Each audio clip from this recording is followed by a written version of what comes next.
सुरक्षा मंत्रालयाचे असल्याचा आरोप करत याचिका दाखल करण्यात आली होती. जिल्हाधिकाऱ्यांकडे देखील तक्रार करण्यात आली होती. आज निकाल लागला, काय निर्णय समोर बघा. माननीय जिल्हाधिकारी आणि माननीय न्यायालयाचे मी फार आभार मानेल की त्यांनी माननीय हायकोर्टाने पहिल्याच हेअरिंगला ही केस डिसमिस केली आणि तत्कालीन जिल्हाधिकाऱ्यांकडे पाठवली होती त्याच्यावरती चौकशी करून निर्णय देण्यासाठी. माननीय जिल्हाधिकाऱ्यांनी अगोदरचे जे काही तत्कालीन जिल्हाधिकारी होते शिंगारी साहेब जे 30 जुलैला रिटायर झाले आणि त्याच्यानंतर नवीन माननीय जिल्हाधिकारी पांचाळ साहेब हे खुर्शीवर आले. त्यांनी जे जसं पद सांभाळलं त्यानंतर आमच्या काही 3-4 हेरिंग ज्या आहेत त्या पूर्ण झाल्या आणि त्याच्यामध्ये ही जागा जी आहे ही खाजगी स्वरूपाची असल्याचं त्यांनी निर्वाळा दिलेला आहे. हा जो दिलासा आहे हा कंपनीला काय येणार हे माहिती होतं, पण हा दिलासा या डाफरे लेगेसमध्ये राहणाऱ्या जे काही सोसायटीतले लोक आहेत त्यांच्यासाठी फार दिलासा देणारा आहे.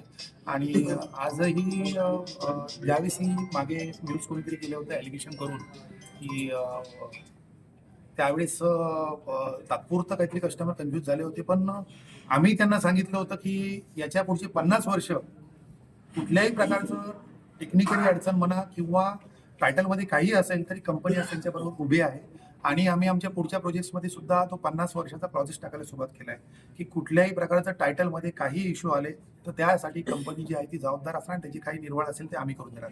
आणि इकडची जी जागा होती ती माझी स्वतःच्या नावावर होती. मी स्वतः इथे आधी राहिलेलो 15 वर्षापूर्वी वगैरे. आणि ही जागा मी स्वतः शेतकऱ्यांकडून विकत घेतलेली, पूर्ण पेमेंट केलेलं आहे, त्याचं सेल परमिशन घेतलेलं आहे, त्याचं टाइम टू टाइम आम्ही NA परमिशन घेतली होती. 2007 मध्ये NA परमिशन घेतली, त्याच्यानंतर 2018 मध्ये घेतली, त्यानंतर 2021 मध्ये ऍडिशनल काही प्लॉट घेतले त्याची NA परमिशन घेतली.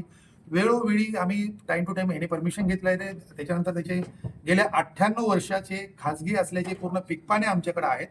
आणि निर्णय येणार याच्यावर विश्वास होता, पण त्याच्यावरती आज माननीय जिल्हाधिकाऱ्यांनी शिक्कामोर्तब केलं. त्याबद्दल आम्ही माननीय न्यायालयाचे आणि रहिवाशांनी जो कंपनीवर विश्वास दाखवला त्यांचे आम्ही आभार मानतो.